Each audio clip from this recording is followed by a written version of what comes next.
Assalamualaikum warahmatullahi wabarakatuh. Selamat datang kembali di video pembelajaran Bahasa Indonesia untuk kelas 7 SMP dan MTS. Di video kali ini kita masih akan membahas tentang teks puisi rakyat atau puisi lama.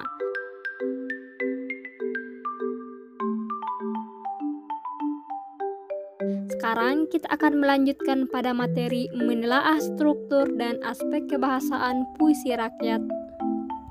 Langsung saja, mari kita mulai. Sebelum kita masuk di struktur teks puisi rakyat, kita lihat dulu bagaimana perbedaan dan persamaan dari pantun, syair, dan gurindam. Pertama, dari segi bait. Dalam satu bait, pantun dan syair terdiri dari 4 larik atau baris, sedangkan pada gurindam dalam satu bait terdiri dari 2 larik saja. Kedua, tentang larik dan baris. Dalam satu larik, baik pantun, syair, dan gurindam, jumlah suku katanya sama, yaitu 8-12 suku kata. Ketiga, rima. Rima pada pantun bersajak AB-AB, sedangkan pada syair bersajak AA-AA, dan pada gurindam rimanya bersajak AA. Perbedaan yang terakhir dapat kita lihat pada segi isi. Pantun terdiri dari 4 larik, di mana isinya berada pada larik 3 dan 4, sedangkan larik 1 dan 2 merupakan sampiran. Pada syair dan gurindam, semua larik merupakan isi. Untuk lebih jelasnya tentang struktur teks puisi rakyat, perhatikan bagan berikut ini. Yang pertama, struktur pantun. Pantun terdiri dari 4 larik dalam sebait, di mana larik 1 dan 2 adalah sampiran, sedangkan larik 3 dan 4 adalah isi. Tiap larik memiliki jumlah suku kata 8-12, dan rimanya bersajak AB-AB.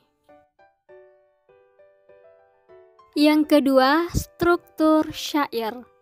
Syair terdiri dari 4 larik dalam sebait, di mana semua larik merupakan isi.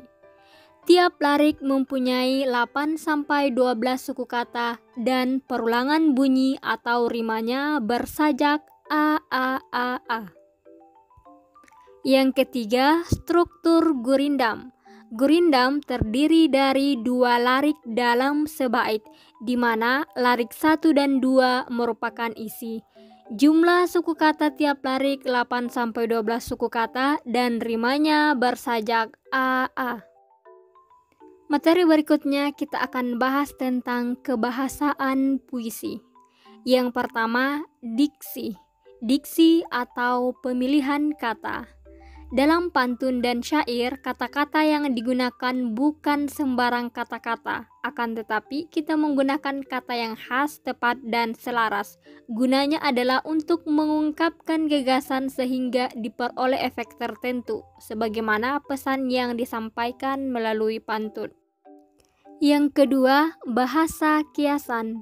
Bahasa kiasan merupakan bahasa yang memiliki makna kias atau makna yang sudah mendapatkan rasa dan tidak menjelaskan makna yang sebenarnya.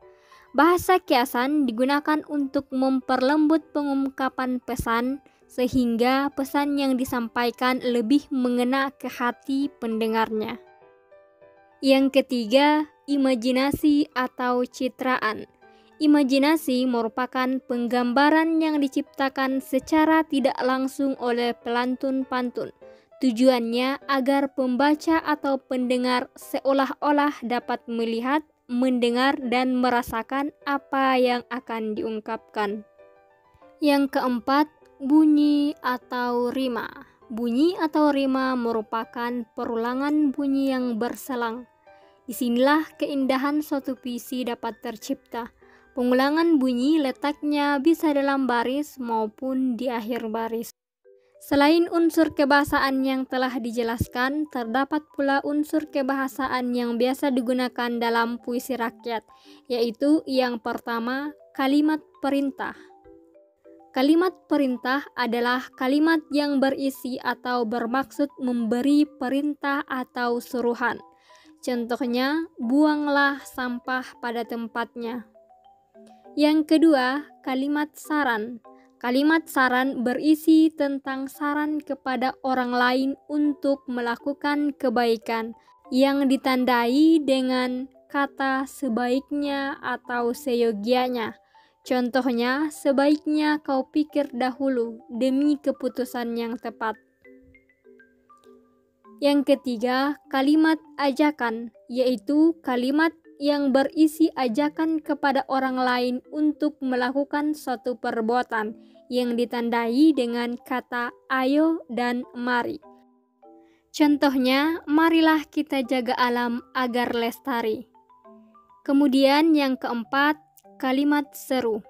Kalimat seru adalah kalimat yang mengungkapkan rasa hati seperti kagum, heran, senang, dan sedih.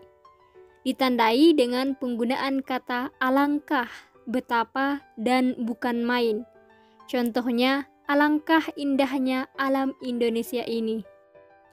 Oke, selanjutnya kalimat larangan. Kalimat larangan berisi larangan agar orang lain tidak melakukan kegiatan, ditandai dengan kata jangan dan hindari. Contohnya, janganlah berprasangka buruk kepada sesama. Yang terakhir, kalimat penghubung. Kalimat penghubung merupakan kata yang digunakan untuk menghubungkan kata dengan kata, klausa dengan klausa, dan kalimat dengan kalimat yang ditandai dengan penggunaan kata atau, dan, jika, agar, karena, dan lain-lain. Contohnya, Anita tidak mengikuti pelajaran karena sakit.